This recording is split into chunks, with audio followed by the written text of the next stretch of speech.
안녕하세요, 여러분. 오늘 이 시간에는 아주 유명하지만 그만큼 엄청난 무게를 가진 구절이죠. 이사야 53장 5절의 진짜 의미를 파헤쳐 보려고 합니다. 이 고대의 말씀이 지금을 살아가는 우리 일상에 얼마나 파격적인 메시지를 던지고 있는지 바로 시작해 볼까요? 살다 보면 우리는 무의식적으로 우리 자신을 어쩔 수 없는 환경의 피해자라고 생각할 때가 참 많죠. 관계가 틀어지거나 삶이 고달플 때 보통 상황이 안 좋았어 라거나 저 사람 때문에 상처받았어 라고 단정 지어 버리잖아요. 그런데요, 여기서 아주 무겁고 뼈 때리는 질문 하나를 던져봐야 합니다. 과거의 아픔이나 상처를 방패 삼아 숨어있는 내 영혼은 과연 진짜 무죄일까요? 우리는 정말 순결한 피해자일 뿐인 걸까요? 요즘 온라인상에서 정말 흔하게 볼 수 있는 무자비한 캔슬 컬처를 한번 생각해보죠. 누군가의 아주 작은 허물 하나만 발견돼도 우리는 정말 가차 없이 그 사람을 정죄하고 사회적으로 매장해버리곤 합니다. 남을 심판하는 데는 이렇게나 빠르면서요, 정작 나 자신이 누군가에게 상처를 준 가해자일 수 있다는 사실은 아주 교묘하게 외면해버립니다. 나 스스로를 보호하려는 심리적인 방어 기제가 작동하는 거죠. 게다가 현대의 인본주의는 우리가 실제로 저지른 잘못들조차 단순한 실수나 사회가 내게 입힌 상처의 결과로 예쁘게 포장해줍니다. 이건 내 진짜 잘못이 아니야. 나도 상처받아서 그런 거야. 라며 방어막을 치는 거죠. 이렇게 하면서 우리가 의도적으로 저지른 죄악이라는 그 무겁고 끔찍한 현실을 완전히 회피하려고만 합니다. 이 지점에서 고 오카는 목사님이 남기신 아주 날카로운 통찰을 마주하게 됩니다. 목사님은 예수님을 십자가에 못 박은 진짜 장본인이 2000년 전에 로마 병정이 아니라고 말씀하십니다. 그럼 누구냐고요? 바로 오늘날 세속주의에 푹 빠져서 무늬만 신앙생활을 하고 있는 나 자신이라는 거죠. 정말 불편한 진실이지만 우리의 영적인 무감각, 그리고 내면 깊숙이 숨겨둔 은밀한 죄가 진짜 범인이라는 사실을 인정해야만 합니다. 이 불편한 진실은 성경의 언어적인 배경을 살펴보면 훨씬 더 충격적으로 다가옵니다. 히브리어 원문을 보면 놀라운 연결고리가 있는데요. 우리의 의도적인 반역을 뜻하는 단어 페샤는 날카로운 창에 찔리는 치명상을 뜻하는 메홀랄이라는 단어와 곧바로 직결됩니다.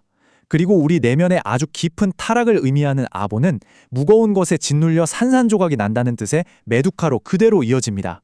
그러니까 우리가 무심코 혹은 의도적으로 했던 그 행동 하나하나가 바로 메시아가 겪어야 했던 그 끔찍한 육체적 고통의 직접적인 원인이었다는 거죠. 이 단어들이 의미하는 그 당시의 현실은 여러분의 상상 이상으로 끔찍했습니다. 1세기 골고다 언덕을 한번 떠올려 보실까요? 당시 로마 군인들이 쓰던 플라구름이라는 채찍의 끝에는 날카로운 동물의 뼈 조각과 무거운 납덩이가 달려 있었습니다. 이 채찍이 살점을 찢어낼 때마다 인간의 그 깊은 타락과 죄악이 도대체 얼마나 파괴적인 결과를 낳는지를 아주 끔찍할 정도로 생생하게 증명하고 있었던 겁니다. 그런데 역사 속에는 이 처절한 진실을 마주하고 인생이 송두리째 바뀐 사람이 있습니다. 바로 18세기의 영적 지도자였던 진젠도르프 백작인데요. 그가 피 흘리는 그리스도의 모습이 담긴 에케호모라는 초상화를 보게 됩니다. 그리고 그 아래 적힌 짧은 글귀를 읽죠. 나는 너를 위해 이것을 했건만 너는 나를 위해 무엇을 하느냐?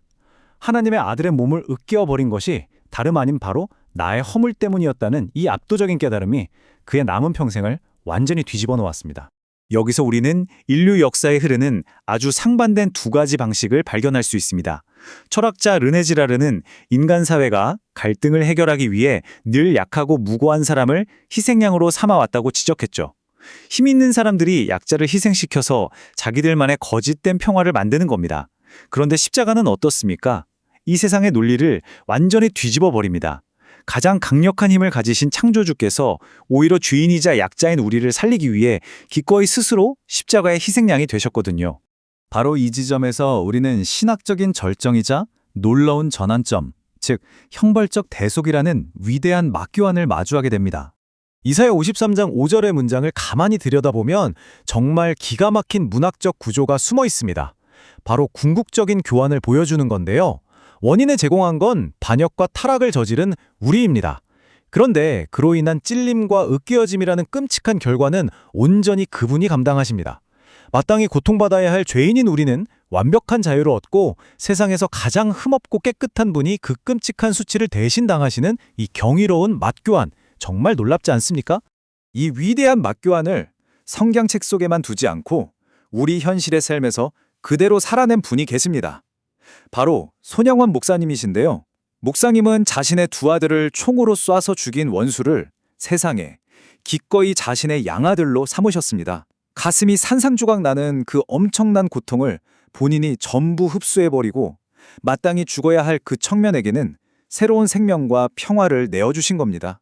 십자가의 대속이 어떤 건지 정말 피부에 와닿게 증명해 주신 사건이죠. 이렇게 그리스도께서 우리가 받아야 할 그 궁극적인 형벌을 온몸으로 다 흡수하셨기 때문에 마침내 하나님과 우리 사이의 전쟁은 완전히 끝이 났습니다. 그 결과로 우리는 샬롬과 라파라는 놀라운 선물을 거저 받게 되었죠. 영적으로, 정서적으로, 또 육체적으로도 완전히 평안해지고 부서진 모든 것들이 온전하게 회복되는 은혜를 누리게 된 것입니다.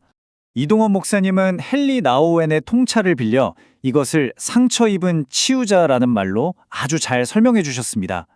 생각해 보세요. 예수님은 십자가에서 그냥 육체만 찢기신 게 아니잖아요.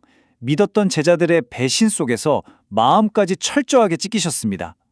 그런데 정말 역설적이게도요. 그리스도께서 직접 겪으신 그 깊고 처절한 흉터만이 우리가 가진 가장 깊은 트라우마와 쓴뿌리를 완벽하게 치료할 수 있는 유일한 백신이 된다는 사실입니다. 깨진 도자기의 틈을 순금으로 메워서 오히려 깨지기 전보다 훨씬 더 독특하고 가치 있는 작품으로 만드는 킨츠기라는 일본의 예술이 있는데요. 우리의 치유 과정도 이와 아주 비슷합니다. 그리스도의 찢기신 상처가 마치 순금처럼 흘러들어와서 산산조각이 나버린 우리의 삶을 다시 단단하게 이어붙여줍니다. 우리의 그 아픈 깨어짐을 무한히 가치 있고 아름다운 은혜의 흔적으로 완전히 탈바꿈시켜주는 거죠. 자, 그럼 새로운 균형, 이 위대한 맞교환을 어떻게 우리 일상 속에서 매일 살아낼 수 있을까요? 아주 실질적인 적용 방법 하나를 제안해드리고 싶은데요. 일명 십자가 영수증 쓰기입니다. 첫 번째로 지금 나를 짓누르고 있는 은밀한 죄나 수치심의 목록을 종이에 솔직하게 다 적어보는 거예요. 그리고 두 번째, 그 종이 위에 붉은색 펜으로 아주 단호하게 지불 완료냄이라고 크게 쓰는 겁니다. 마지막으로 그 영수증을 물리적으로 갈기갈기 찢어버리거나 불태우면서 여러분의 완전한 영적 자유를 선포하십시오. 예수님이 다 지불하셨으니 우리는 더 이상 그 과거의 청구서에 덜미를 잡힐 이유가 없습니다. 여기서 한 걸음 더 나아가서 이제는 우리가 누군가에게 평화의 징검다리가 되어주는 겁니다. 당장 이번 주에 오랫동안 연락이 끊겼거나 뭔가 마음이 껄끄러운 사람을 한 명 떠올려 보세요. 그리고 따뜻한 안부 문자나 커피 쿠폰 하나를 슬쩍 보내보는 건 어떨까요? 내가 먼저 알량한 자존심을 꺾고 내 자아가 찔리는 이 작은 수고를 기꺼이 감당할 때 닫혀있던 화해와 치유의 문이 비로소 열리기 시작할 겁니다. 장경동 목사님의 뼈 있는 권면을 떠올리면서 오늘 이 해설을 마무리하며 여러분께 마지막 질문을 던지고 싶습니다. 여러분은 오늘도 여전히 내 자존심이라는 뾰족한 칼날로 다른 사람들의 가슴을 찌르며 살아가시겠습니까? 아니면 주변 사람들에게 진정한 평화를 가져다 주기 위해 스스로 내 자아를 꺾고 찔림을 당하기로 선택하시겠습니까? 오늘 여러분이 내리시는 그 작은 선택이 여러분의 내일 그리고 누군가의 세상을 완전히 바꿔놓기를 기대합니다. 감사합니다.